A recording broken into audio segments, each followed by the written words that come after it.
Welcome, everyone. Thank you so much for taking the time to be here this evening.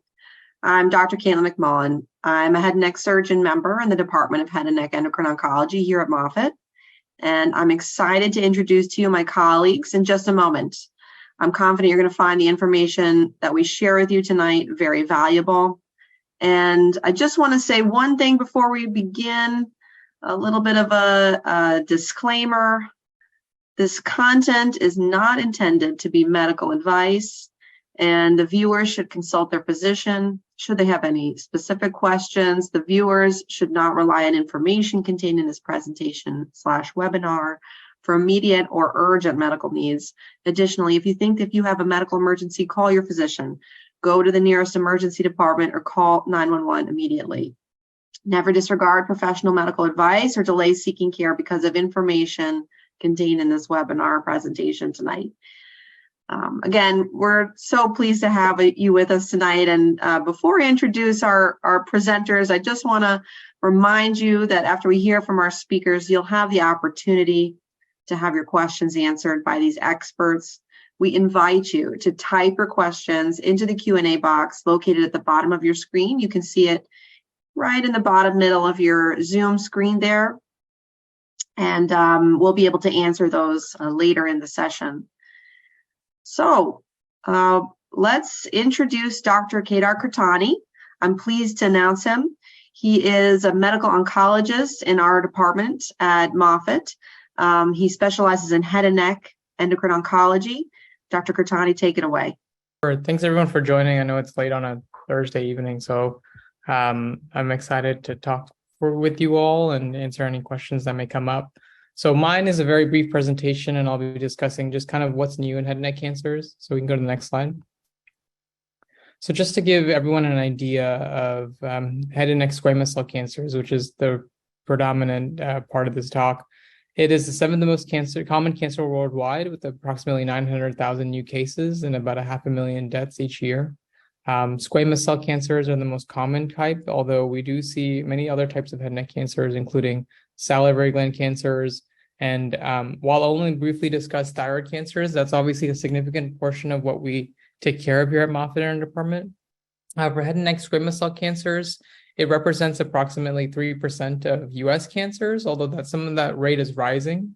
60% of the time, patients are newly diagnosed when we first meet them at Moffitt. 40% of the time, we're seeing patients for trial options, second opinions, and we are very well tapped into clinical trials at Moffitt, and we work with national organizations across the country and the globe for leading some of these clinical trials. So we treated many patients on a study protocol from 2020 to 2021. Next slide. Now, the main thing that we've realized over the last really decade is that there are many different types of head and neck cancers, and in particular, there's one particular type that's caused by the human papillomavirus. So the human papillomavirus, many of you may have already heard about it, but it's obviously a virus that many of us are exposed to in our younger age. It's the same virus that can cause cervical cancer, and over the last decade or so, it was found that it causes a particular type of head and neck cancer. And the rate of HPV-associated oropharynx or tonsillar cancers is actually increasing in the United States, as you can see on that slide on the right part of the slide. And the incidence of HPV unrelated oropharynx cancers is actually decreasing. Next slide. Now, this is really becoming important for studies and clinical trials for a variety of reasons. One is that HPV actually portends a better prognosis, generally speaking, for many patients who unfortunately have been diagnosed with this cancer compared to patients whose cancers are unrelated to HPV.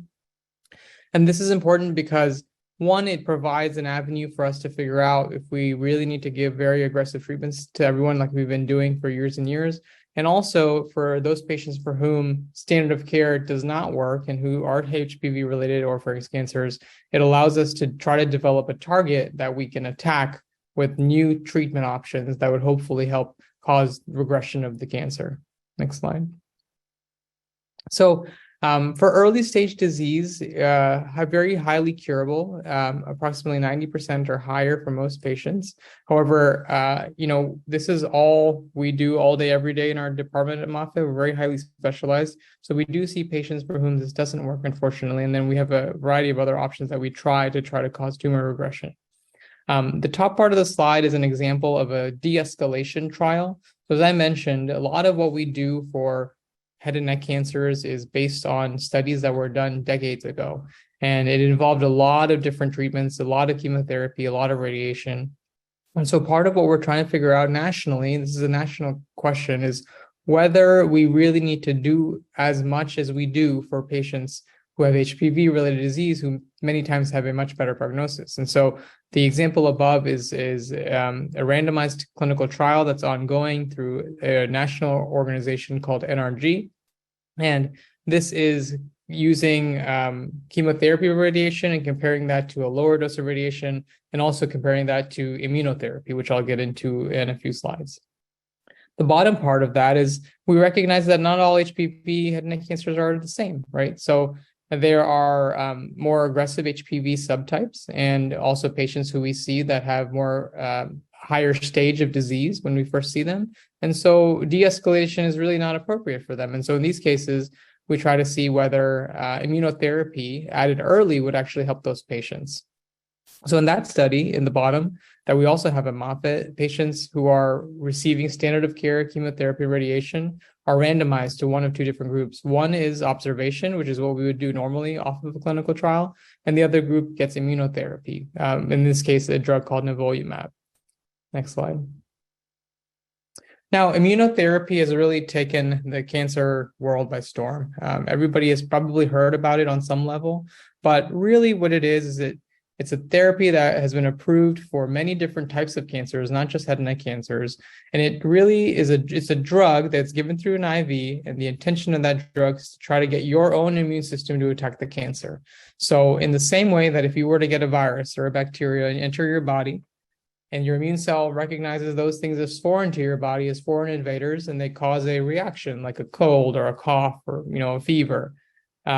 What cancer cells have done is they're really smart. They figured out a way to invade and avoid capture. So what these immunotherapies do is try to take off that disguise and tries to really stimulate your immune system to attack the cancer. And it's worked remarkably well. So as you can see, this is a list of different drugs that have been approved for last several years for different types of head and neck cancers. And in particular, the one on top, pembrolizumab, is now approved for patients for whom they're initially diagnosed with recurrent or metastatic disease, which means the cancer has gone elsewhere.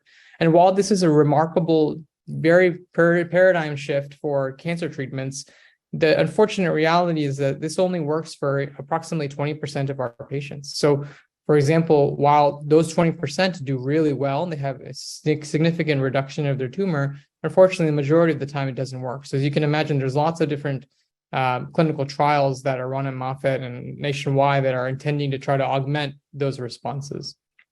Next slide. So we have a few clinical trials, and I wanted to kind of talk about these, and I'll mention these mostly because we lead some of these, we participate in some of these, and I've been at Moffitt since 2018, and we have led and participated in clinical trials that have resulted in new additions to guidelines for treatment of disease for patients with head and neck cancers. And what I mean by that is before we ran the study, there was a standard of care, and after we ran the study, there became a new standard of care. So a part of what we do is try to push that needle of science forward and really try to make sure that we're improving day by day, step by step, for helping patients with these diseases that may or may not be incurable. So the first clinical trial on the top involves something called FLX475. It's a drug that's given with pembrolizumab, the immunotherapy. And the goal of the FLX is really just try to help the immune system really infiltrate the tumor and get your immune system to really attack. The second study on the bottom does something similar. It adds inflammatory hormones to try to get the immunotherapy to work better. And again, these studies are ongoing at Moffitt. Next slide. Well, we recognize that, unfortunately, right now, for many patients, immunotherapy doesn't work. And while it's really helpful for some patients, that's really a small minority. So we have clinical trials here that are specifically intended to treat patients whose cancers have not responded to immunotherapy. And buparlisib is a drug that we combine with chemotherapy called paclitaxel to try to do such that. And then the bottom part of the slide is another clinical trial which takes a novel compound that blocks certain receptors that are overexpressed on head and neck cancers, and they combine them with immunotherapy, also intended to try to figure out how do we get that 20% number and really increase it as much as we can so that we can help the majority of our patients. Next slide. This is a vaccine clinical trial that was run at Moffitt before. As I mentioned, HPV is a target that we use. And so many people have heard of preventative vaccines like the flu vaccine. This is a vaccine that's intended on treating patients who have existing HPV-related cancers by understanding that if you recognize a particular protein on a cancer and you can create a vaccine that'll help mount a response from your immune system, that would be the goal to try to help those patients have their cancer regress. Next slide. The last thing I'll mention is something that's really novel and really unique to Moffitt, and this is called tumor-infiltrating lymphocytes. Many of you may have heard of something called CAR-T treatments. So CAR-T is a special type of treatment that's approved for patients with lymphomas or cancers of the lymph system. And what they've done in those patients is they've taken their T. So immunotherapy is a drug that's given, and that drug is intended on really having your immune system react strongly. What CAR-T does is they actually just take a patient's T cells, which are a particular type of white blood cell, they re-engineer them in the lab to target a particular cancer target and then give them back to patients. And they found so much success that there's several new FDA-approved treatments for those patients. We haven't seen the same successes for solid tumor cancers, but we're working on it. And one way to do that is to take a tumor, get a biopsy, isolate those lymphocytes, which are those special types of white blood cells, re-energize them, kickstart them outside of the body, and then give them back and see if they can cause cancer to regress. We call these TILs, and Moffitt is a very high volume center for these types of cellular therapies, cellular immunotherapies, and arguably one of the best centers in the country. So we have a dedicated service for this, and our head and neck department is an active part of this, this type of novel treatment as well. And we're working on really pushing that needle of science forward with these new treatments. Next slide.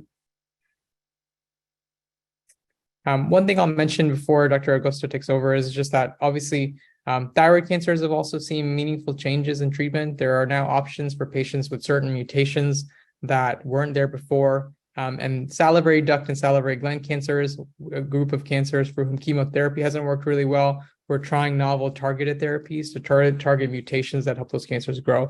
So there's a lot to be done, but we're really making headway, and we hope to continue to do so over the next several years. Thank you.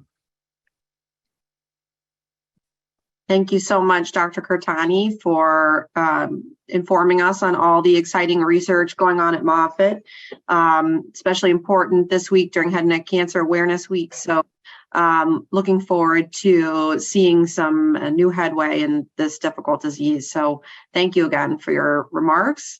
And next up, I'm so excited to present Dr. Sarimar Agosto Salgado, who is one of our Moffitt experts with a very unique expertise in systemic therapy for advanced thyroid cancer, an endocrine oncologist. And please, Dr. Agosto, take it away. Thank you for your kind introduction, Dr. McMullen. It is an honor to be here tonight. These are my disclosures from collaboration with pharmaceutical companies to try to find better options for our patients. Next slide, please. And to provide a background of why speaking on advanced thyroid cancer is relevant to us, we estimate that each year there's nearly 50,000 new cases of thyroid cancer in the United States. And actually, Florida is among the top states with a higher prevalence. And as a Moffitt Cancer Center is the comprehensive cancer center in Florida, we know that the more advanced cases are likely going to seek additional options here. And for our patients at all stages, we offer multidisciplinary care. To provide a background in how we treat what we call differentiated thyroid cancers, meaning papillary, follicular thyroid cancers, we initially, these patients have a surgery, and we evaluate the pathology report to estimate what are the chances of the cancer coming back. We look for tumor markers after surgery, including thyroglobulin levels. And based on a combination of risk stratification, we determine if there is need for radioactive iodine. Because differentiated thyroid cancers have in their cells their property of still being able to capture iodine as normal thyroid cells do. And we take that to our advantage and prepare patients a certain way with a special diet, and we treat them with a dose of radioactive iodine depending on the risk of recurrence, and that is followed by keeping their thyroid hormone replacement after surgery at specific targets and monitoring every certain amount of months or every year, depending on an individualized approach. And that's where most patients strive. For medullary thyroid cancer, which is another rare type of thyroid cancer that can occur from neuroendocrine cells, all patients undergo genetic testing to determine if it's associated to a familial syndrome from a RET mutation. And in those patients, after surgery, we monitor calcitonin levels and CEA levels, and we do surveillance based on the response. And even though the majority of the patients do well with this type of therapies, thyroid cancer is definitely not the good cancer. There is a subset of patients that can develop metastatic disease, and these patients might require additional therapies. Next slide. These additional therapies may depending on how quickly the tumors are growing, if the cancer has spread beyond the neck and lymph nodes in the neck, which tends to occur in 10 to 15% of all thyroid cancers. And in those cases, we do periodic imaging of the chest, abdomen, pelvis. We look for cancer spread, and sometimes we're able to treat just by keeping the thyroid hormone medication well under control, or using localized therapies like surgery to remove a metastatic site, radiation, ablation therapies. But we do have certain chemotherapies that have been approved for the management of both differentiated thyroid cancer and medullary thyroid cancer. In the upper corner of this slide, you can see a list of medications like lenvatinib and sorafenib, which were approved for differentiated thyroid cancers when they have become resistant to radioactive iodine, or the tumors are growing at a quick rate of spread in a location where there's not another reasonable alternative for us to use.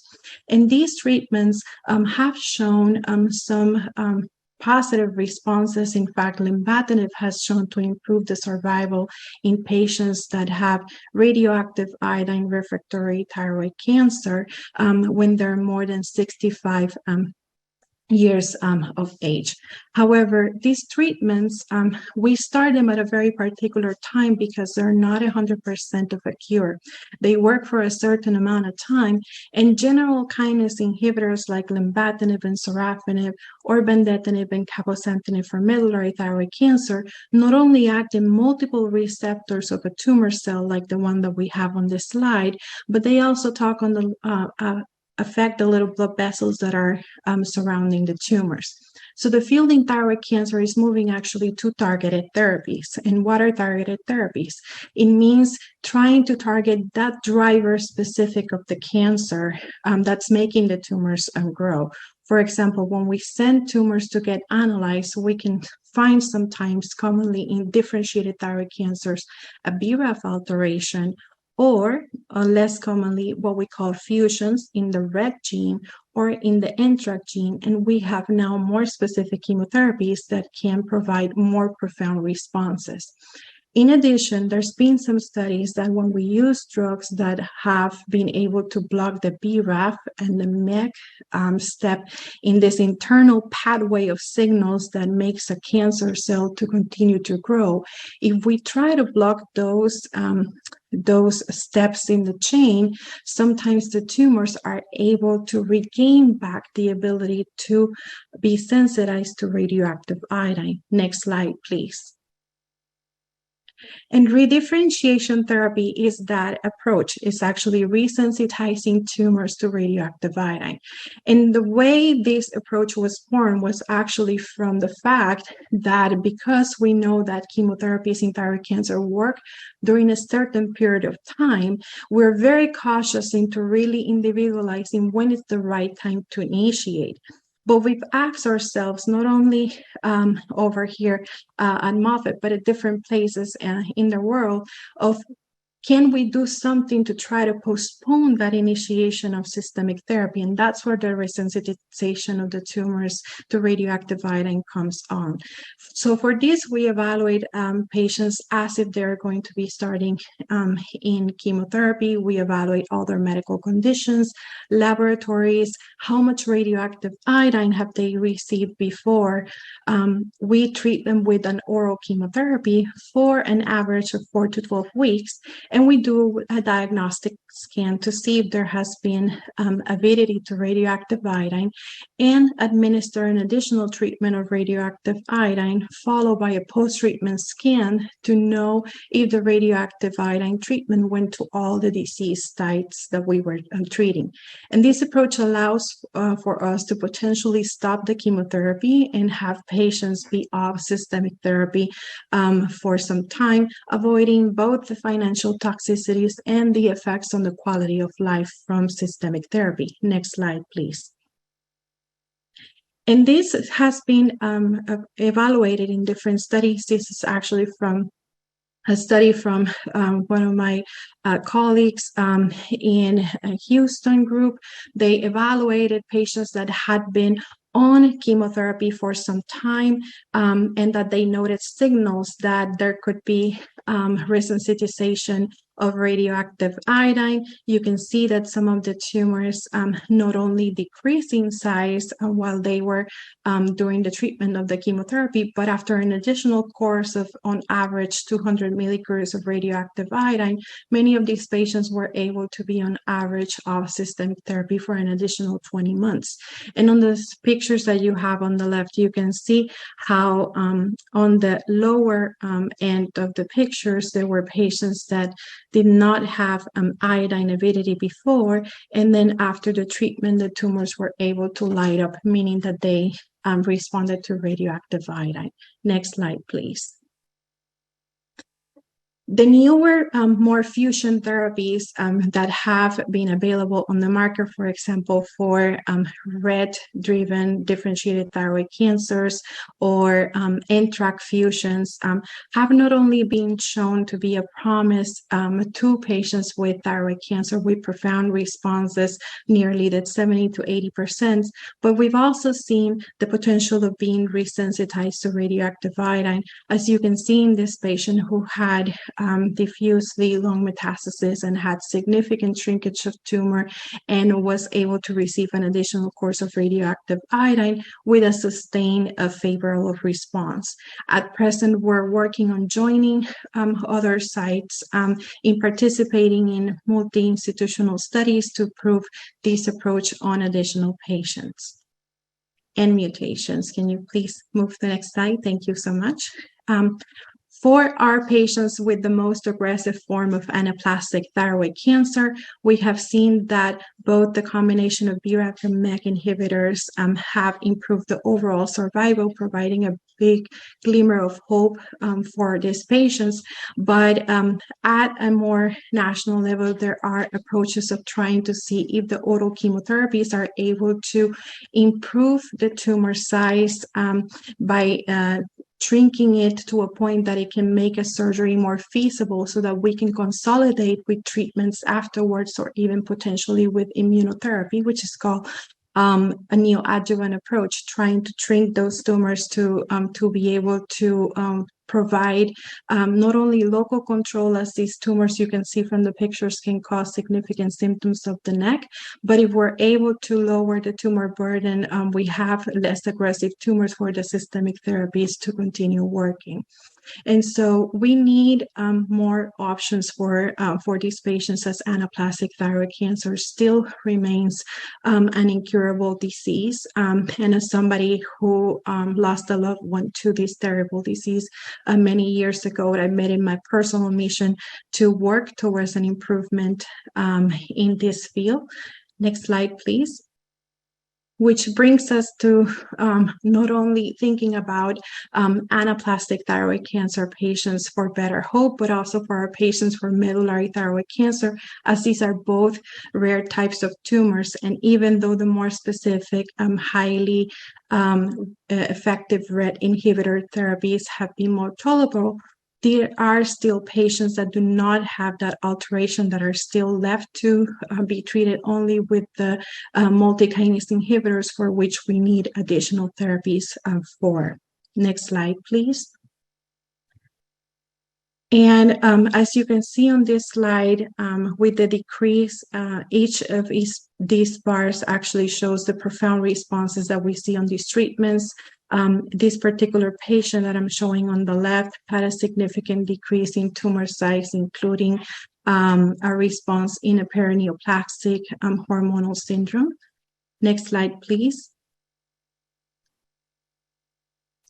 And this brings us to the goal of not only being able to improve the lives of our patients in terms of symptoms and being able to measure significant decrease in tumor, but we also need information about who are the ideal candidates that we can use for differentiation for. Who are the patients that are going to have more prolonged responses, and who are the patients that are going to develop, whose tumors are going to develop resistance sooner, so that we can identify those patients and be providing more aggressive therapies upfront? And how can we incorporate their patients' voices into quality of life studies and symptom management research, since we still don't have a cure, but we all can hope and pray that day comes. And so we have to thank for all of our patients who have participated in clinical trials, both here at Moffitt, outside Moffitt, and of course our philanthropic donors for making research possible. So thank you for your attention. Thank you so much, Dr. Agosto. Sincerely appreciate your work on this. You know, thyroid cancer, everyone says it's a good cancer, but there are definitely a subset of patients that have aggressive disease, and it's good to know that we have some options that are that work pretty well for aggressive thyroid cancers. Thank you again. And next up, I am so excited to introduce Barb Wampler, one of our wonderful colleagues here at Moffitt, who plays a critical role on our head and neck cancer team, serving as a nurse navigator for our patients. So welcome, Barb. Thank you so much for participating tonight, and looking forward to hearing what you have to say about this critical part of our care of head and neck cancer patients here at Moffitt. So yeah, thank you so much for the opportunity to share about my role as a navigator. I wanted to briefly start off just to give you an idea for those who may not be familiar with the navigator role, what it means. What does it mean to be a navigator? So next slide, please. So originally, the role of navigator actually dates back to the 1990s when Dr. Harold Freeman in Harlem, New York, noticed that the women coming to him for breast cancer were usually at a more advanced stage when they came to see him. So he kind of investigated and looked into why was that occurring. And based on that observation, he noticed that there were some different factors that contributed to that: access to care, resources. And so from that observation, he developed the role of the navigator. And we're very fortunate here at Moffitt. We have actually 14 navigators throughout our institution covering various cancers. And we're able to focus on our individual group and hopefully bring that resource to those to make it as easy as possible to get through their cancer treatment. Next slide, please. So what do we do as far as navigators? And then I wanted to kind of list a few things that we do. And primarily our focus is to promote and encourage self-advocacy. What can we do to help the patient and their families be successful in their treatment, but also be able to make those decisions regarding treatment that best fits what their goals of treatment, what it matters most to them, what are their goals for treatment.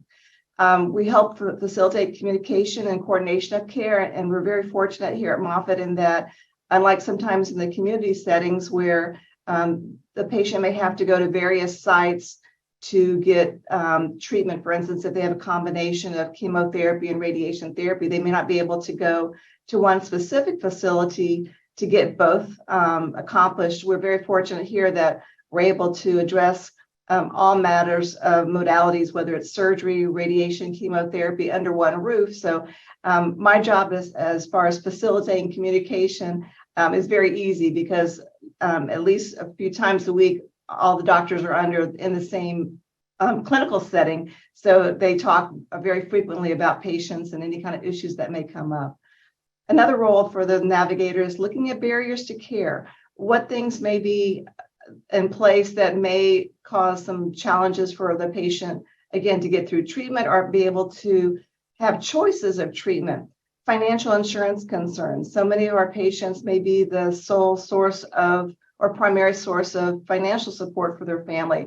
And if they have to have radiation or combination of radiation and chemotherapy, which may take multiple weeks, and they can't work at some point, how are they going to support their family in making those bills that still come in, even if they're unable to work? Or insurance concerns. I frequently get patients who maybe have $10,000 deductibles, and most of us don't have $10,000 in our bank account. So, what kind of resources may be available that they could tap into? What philanthropic and outside organizations may have things that they can apply for?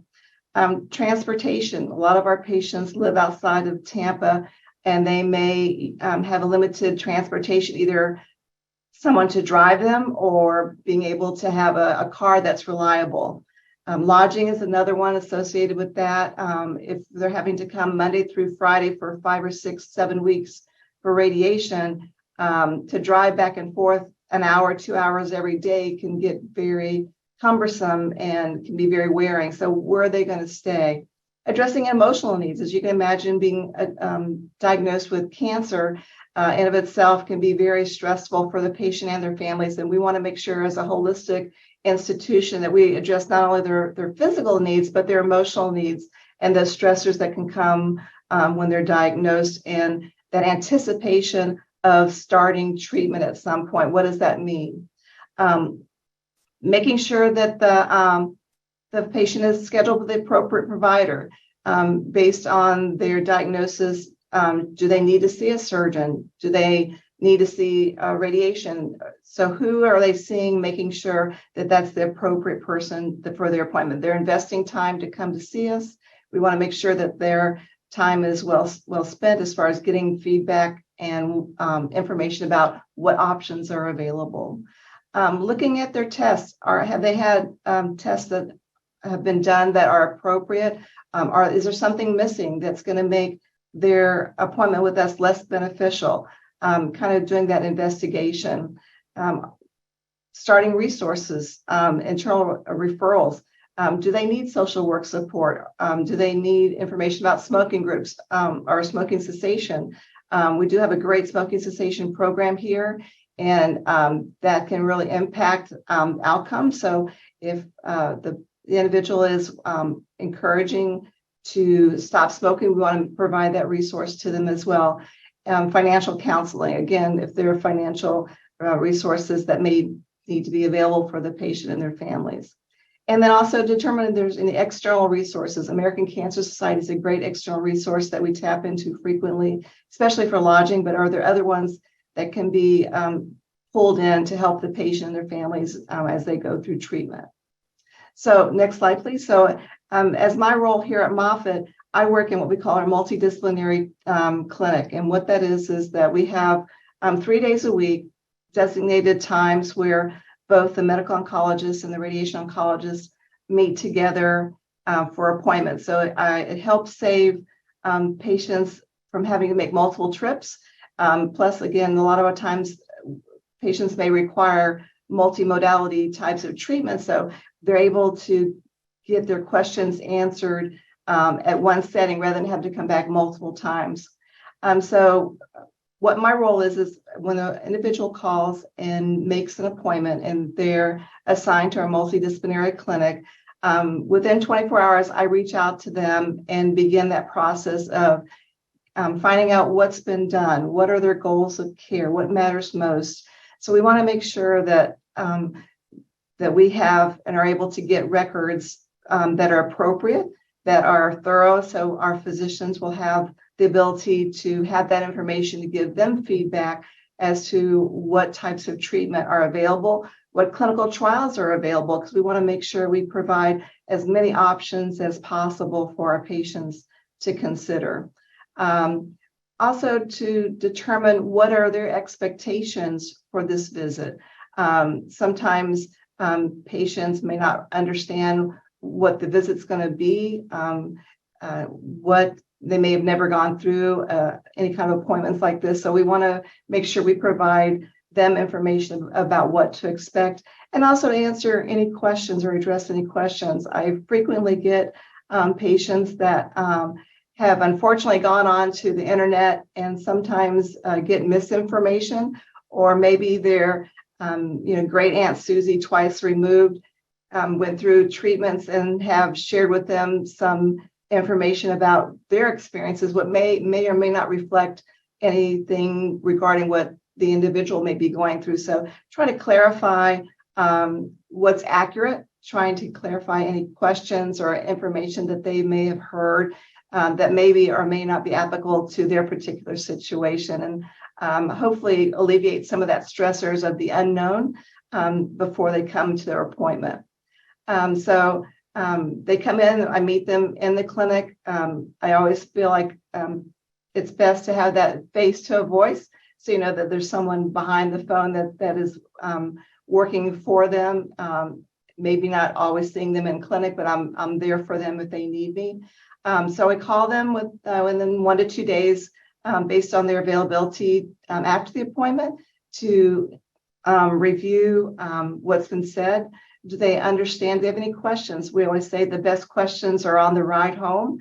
So we want to make sure that all their questions were answered, or maybe clarification of what they thought they heard. Sometimes, again, with stressors, you may or may not hear accurately what's been said, or may misinterpret what's been said. So we want to make sure, get that feedback from the patient and their families, that they understand what the possible options for treatment, and again, answer any questions that may have come up after leaving us. I help assist with scheduling of treatments.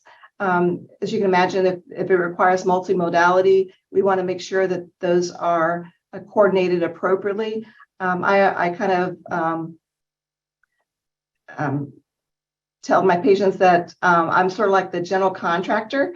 I may not do the drywall, I may not do the plumbing, but I know that you have to get the electrical and plumbing in before you put the drywall up. So same thing with our scheduling. I don't do the infusions, the chemotherapy. I'm not in the radiation department, but I am able to coordinate those. So making sure that they're in the right sequence, but also to try to condense them as much as possible, because I feel that individuals' times are valuable, and that we want to try to limit the amount of time that you have to spend here, allowing them to be with their families or doing whatever normal activity that they can do throughout the day, and not have to be here in our facility all the time.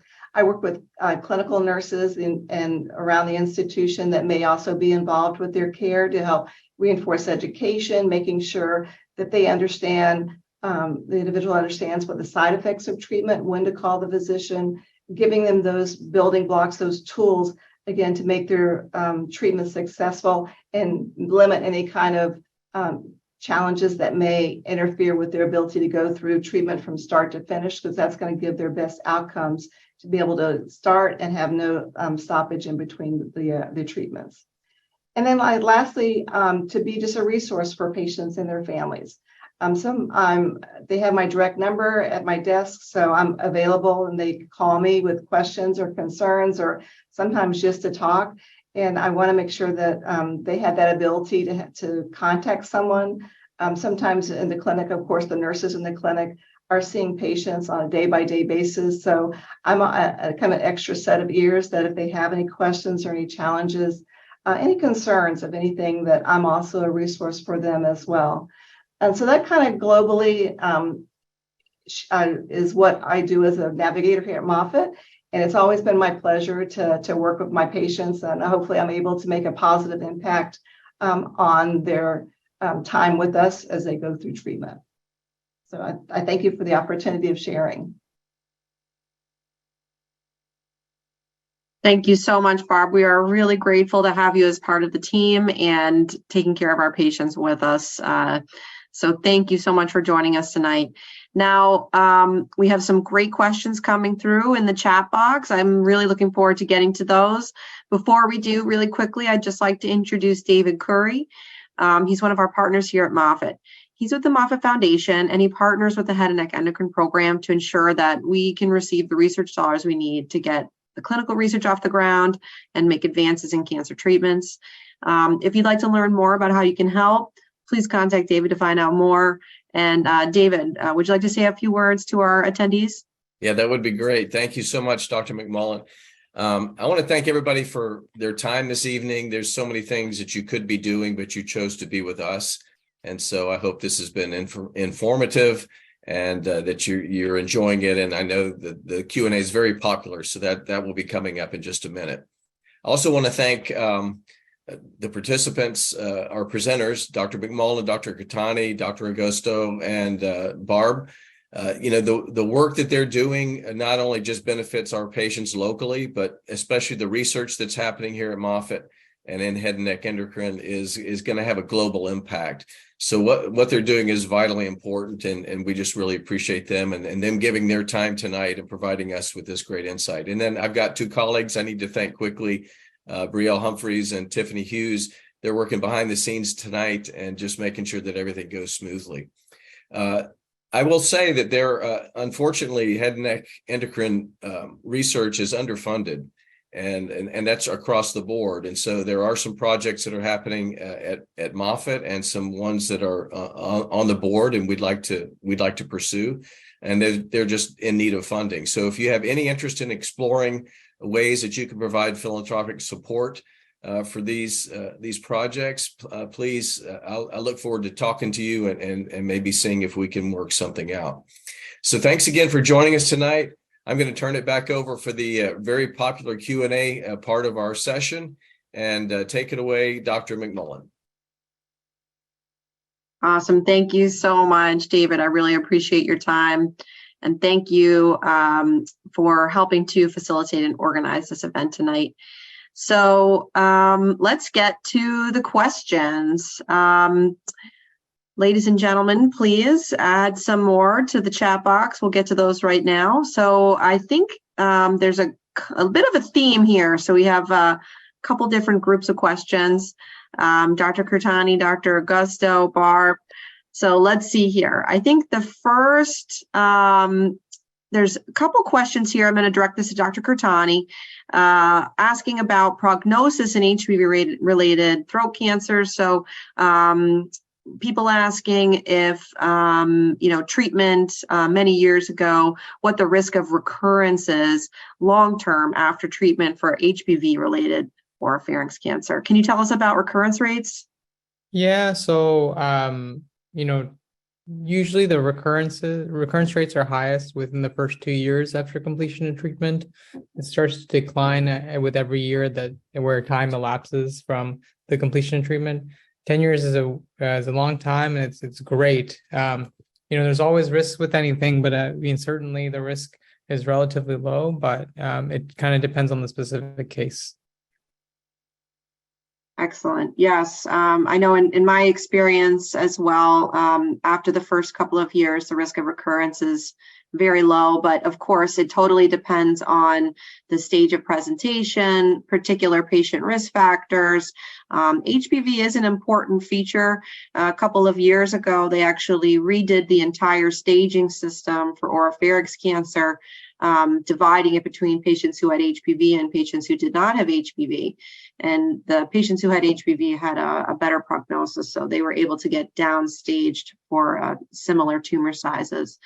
So overall, I think that answers a couple questions about HPV-related throat cancer. All right, Dr. Agosto. I just wanted to add one. Oh, yeah. I wanted to add one more thing that I didn't mention in my talk, but one of the types of cancers that we take care of here at Moffitt is adrenal cancers, and adrenal cancers are considered a form of, endocrine cancers, and they are very rare.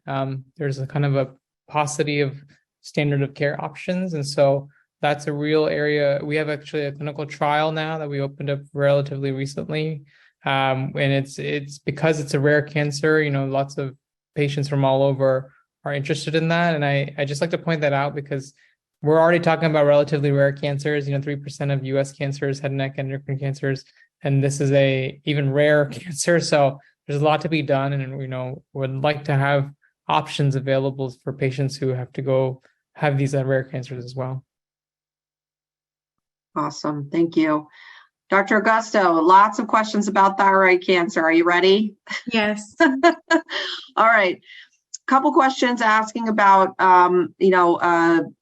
treatments for advanced thyroid cancers. I'll just name two of them right now because I think they have similar features. So what are new treatments for advanced thyroid cancer besides TKIs? I know you touched on that a bit, so maybe if you could summarize, and asking also what other, basically latest treatments for metastatic thyroid cancer other than TKIs.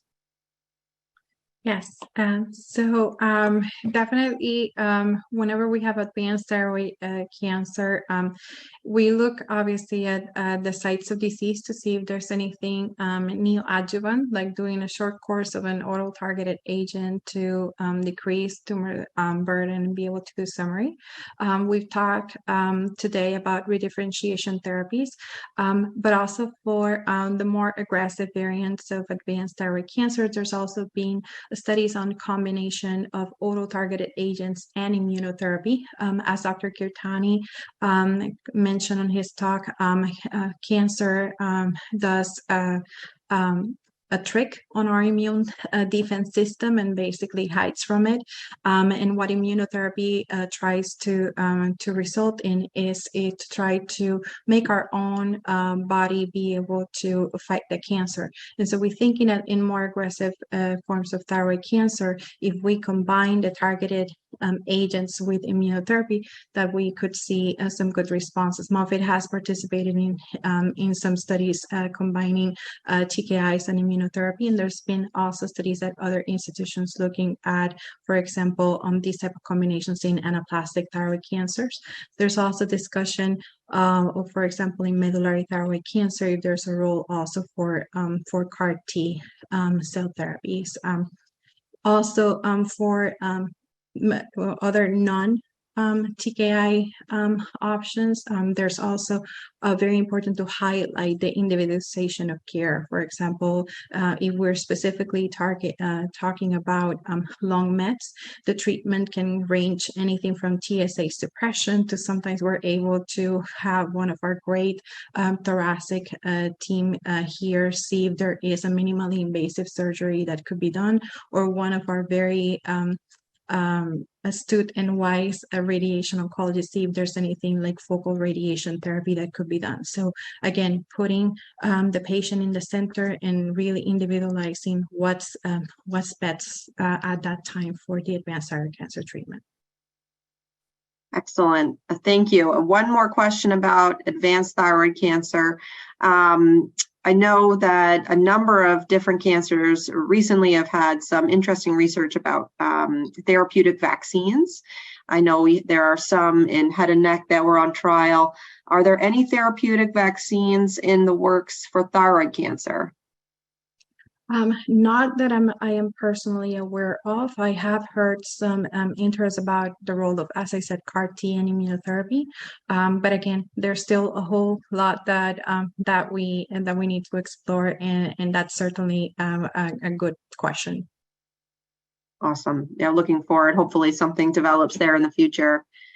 Next up, is there anyone engaged with and practicing the metabolic therapies for the suppression of cancer? Interesting question. At Moffitt, we have a whole department for metabolism and physiology as it relates to oncology. I wonder if that question's related to diet. I know a lot of patients often have questions about cancer-specific diets. In head and neck cancer in general, we basically tell patients, please don't go on any unusual diets prior to treatment because most do lose weight, given how difficult it can be to eat and drink as you go through therapy. But there are not any particular studies right now in our department looking at diets like ketogenic diets or anything like that while undergoing treatment for head and neck cancer or long-term for suppression of disease recurrence. Overall, we're mostly just wanting people to keep their weight up. Dr. Kirtane, are you familiar with anything related to metabolism and head and neck cancer or at Moffitt right now? No, I mean, I think it's one of the things that's just extraordinarily difficult to develop a randomized controlled trial or very controlled. Diet is hard to control at home. You can control if you give a drug or not give a drug. You can control how much radiation you give or don't give, but sort of one of those things is very difficult. So I don't know anything about that at Moffitt right now. All right. But we do have a wonderful nutrition department, and I send almost every patient that comes through with head and neck cancer to the nutrition department for consultation. They're extremely knowledgeable. They help to calculate intake and maintaining a healthy diet and balance as you go through cancer treatment. Our nutritionists only see cancer patients at Moffitt, so they're very focused on that kind of expertise, and we can definitely facilitate that for patients who are interested. All right, next up. Oh, very important question. Is there anything at Moffitt regarding how fertility is being affected because of treatment of head and neck cancers? And I know that comes up also for patients with thyroid cancer. So Dr. Agosto, Dr. Kirtane, any thoughts about how we're addressing that at Moffitt? How you address it with your patients? Yeah, so it's actually a great question. I think something that we can certainly do a better job of providing resources for. Moffitt, at the center itself, we don't have particular fertility preservation experts. But usually what we do is we have involvement with community partners that we send our patients to. But it's a really a great question. A lot of my patients, it's not very common to have that question to be addressed or concerned, but it's very important, obviously, for the small minority of patients for whom fertility is a big issue. So, all I can say is we need to do a better job of that. And we work with community partners, but it'd be nice to have someone internally at Moffitt that we could refer to. Dr. Agosto, do you have any thoughts?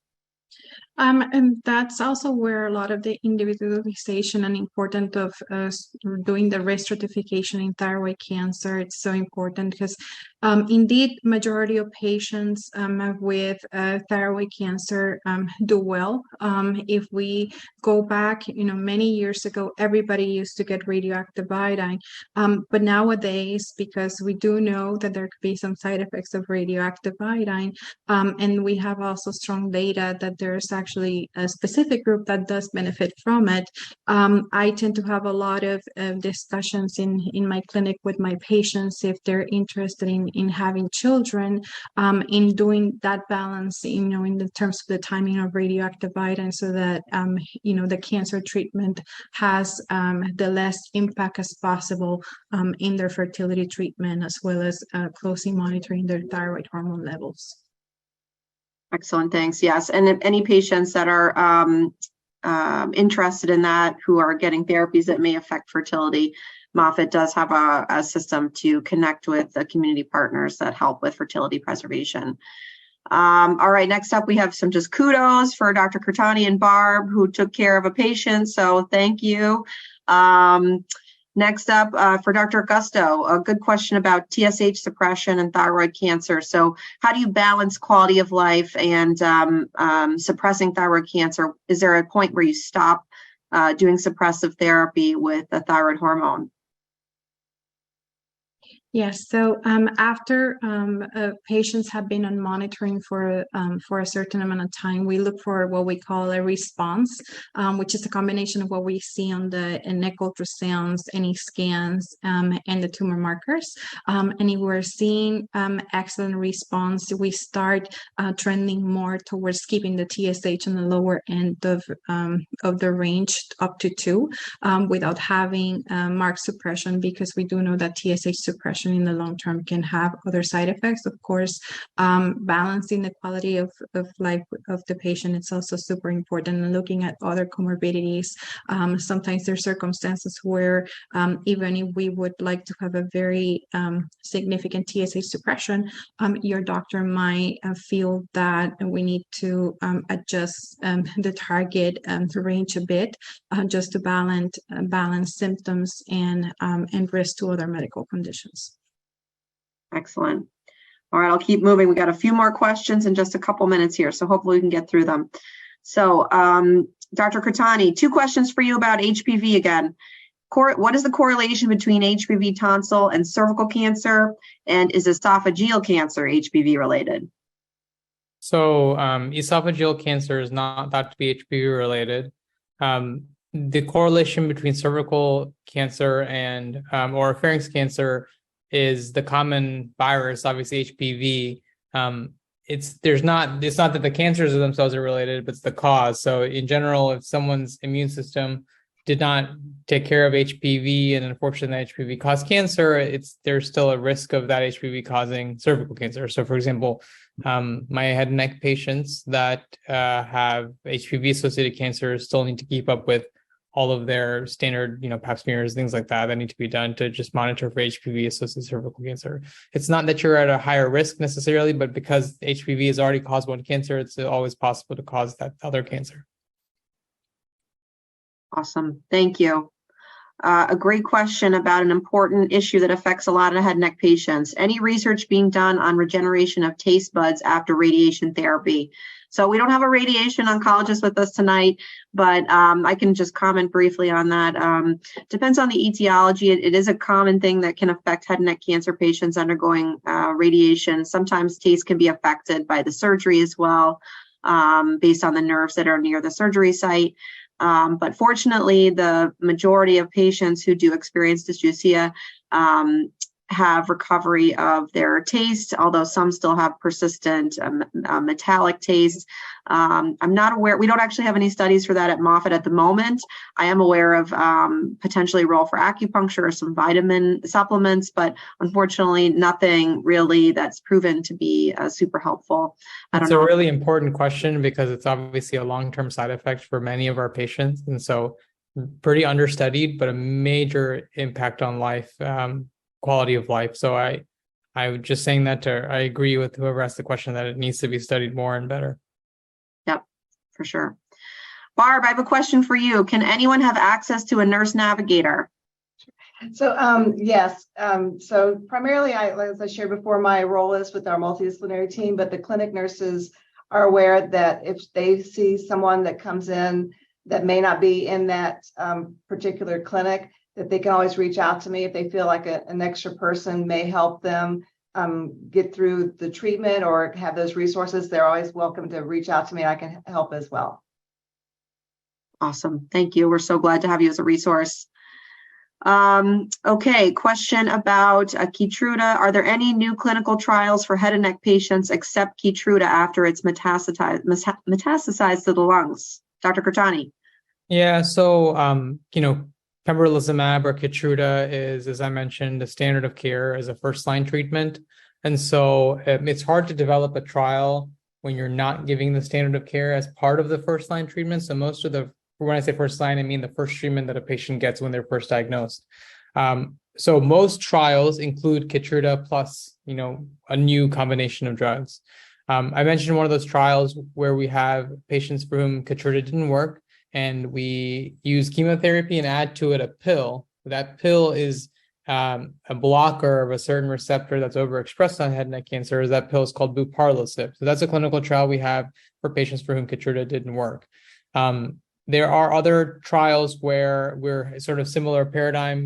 Patients get Keytruda, it doesn't work, and then we add something else to try to stimulate the immune system to work better.